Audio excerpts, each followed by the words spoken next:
Donc, je fais juste défiler mon téléphone, en train de rattraper les infos sans réfléchir, et soudain, boum, c'est partout. Vidéo après vidéo de mecs qui se font afficher, et ils ne savent même pas qu'ils sont filmés. Genre, qu'est-ce qui se passe? J'ai commencé à creuser. Crois-moi, celle-là est différente. C'est une histoire criminelle, mais pas du type auquel tu t'attends. Si tu es quelque part en Asie en ce moment, ton fil d'actualité est probablement déjà inondé de ces extraits. Allons-y, entrons dans le vif du sujet.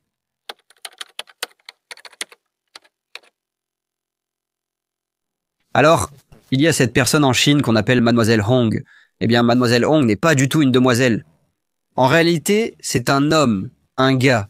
Et ce gars a réussi à attirer plus de 237 hommes sans méfiance dans son appartement, sous prétexte de passer du bon temps.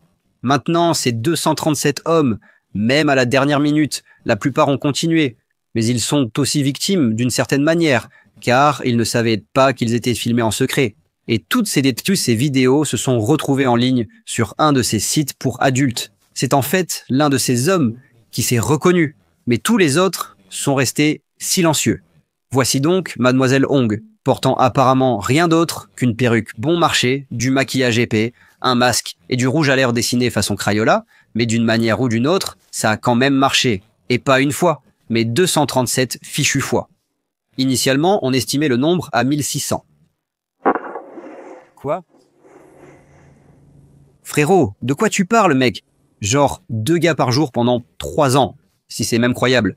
Mais ensuite, la police a dit non. En fait, c'est juste 297, ce qui est beaucoup plus proche. Mais si tu considères que ces hommes rencontraient soi-disant une femme, pensant que c'était une femme, réalisant que c'était un homme et continuant quand même, ça me sidère toujours que personne n'ait confronté cette personne qui les avait clairement trompés. Analysons en détail ce plan. Premièrement, créer une fausse identité en ligne sur Douyin, qui est le TikTok de la Chine. Publie des trucs du genre « Et les gars, chat gratuit, apportez juste des snacks ». Et puis, quand ces gars se présentent, filme-les avec une caméra cachée. Publie ces vidéos en ligne sur ces sites pour adultes et fais du profit. Si tu ignores le fait que faire tout ça enfreint plusieurs lois, c'est immoral et illégal. Dans ces vidéos, on voit de nombreux hommes apporter des cadeaux. Des personnes ont apporté des fruits et du lait. Un gars est arrivé avec de l'huile d'arachide. Et ce n'est pas une sorte d'euphémisme, c'est vraiment de l'huile d'arachide. Je ne suis pas sûr du genre de cadeau que c'est. Donc Mademoiselle Hong, dont le vrai nom est Zhao, avait 38 ans au moment où cela s'est produit. Elle publiait secrètement les vidéos en ligne, de façon permanente, impossible de revenir en arrière une fois sur Internet. L'un de ces hommes s'est reconnu le 6 juillet 2025 et a immédiatement prévenu la police. 2 jours après, la police a mentionné les accusations de diffusion de contenu obscène en ligne. Pendant ce temps, les autres hommes se disaient en sûrement « Quoi? On me filmait ?» Et ces hommes venaient de tous les horizons. Tout le monde a été pris parce que chacune de ces rencontres a été filmée et mise en ligne. Et les gens regardent simplement ces vidéos pour essayer de comprendre comment ces rencontres se sont déroulées et comment il est possible de se déshabiller devant quelqu'un sans réaliser quel est son genre. Et cela a donné lieu à des situations assez folles. Je dois dire qu'un homme s'est rendu compte qu'il avait été dupé et a refusé d'aller plus loin. Même lorsqu'il a été confronté et interrogé, Mademoiselle Hong a insisté sur le fait qu'elle était une femme. Mais après avoir négocié de l'argent, le visiteur a accepté d'aller jusqu'au bout, tant qu'il recevait une compensation. Un homme lui demanda « C'est quoi ces trucs qui pendent ?» Mademoiselle Hong a simplement répondu « Ce n'est pas ce que tu crois. Je suis enflé. Mais si tu y réfléchis, ce n'est pas l'apparence qui a attiré ces hommes. » Très probablement, c'était juste des hommes très tristes et seuls, victimes de manipulation émotionnelle. Les gens commentaient en ligne que Mademoiselle Hong faisait sentir à ces types qu'ils étaient les personnages principaux. Elle flirtait, se rappelait de détails qui les faisaient se sentir désirés sans jamais demander d'argent, seulement des snacks. Leur visage n'était pas flouté dans les vidéos en ligne. Beaucoup semblent ignorer que ces hommes étaient aussi des victimes. Voici le top 10 d'un forum chinois type Reddit. Numéro 1, Monsieur Veste en cuir. Grand, fiancé, beau parleur. Sa fiancée a vu la vidéo, a rompu les fiançailles et s'est fait tester pour le virus de l'immunodéficience humaine. Numéro 2, nous avons le gars des 4 saisons. Le type est venu 4 fois, avec des tenues différentes, à des saisons différentes.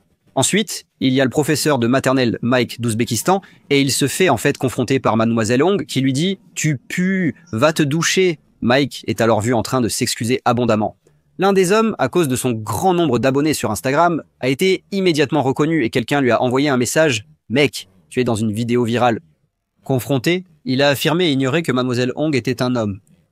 Certaines personnes ont eu de la peine pour ces hommes. Ils ont été filmés sans leur consentement. D'autres disaient « On récolte ce que l'on sème ». Suite à cette nouvelle, des femmes ont divorcé de leur mari. Des patrons ont licencié du personnel. Et comme tous ces actes étaient non protégés, la famille d'un gars l'a emmené faire tous les tests. Et c'est un très bon conseil pour que tout le monde fasse de même. Sur les forums, les femmes, perplexes, interrogèrent les hommes. Ne voyaient-ils pas que Mademoiselle Hong est un homme? Et l'un des hommes a expliqué « Eh bien, puisqu'ils sont déjà là, autant continuer ».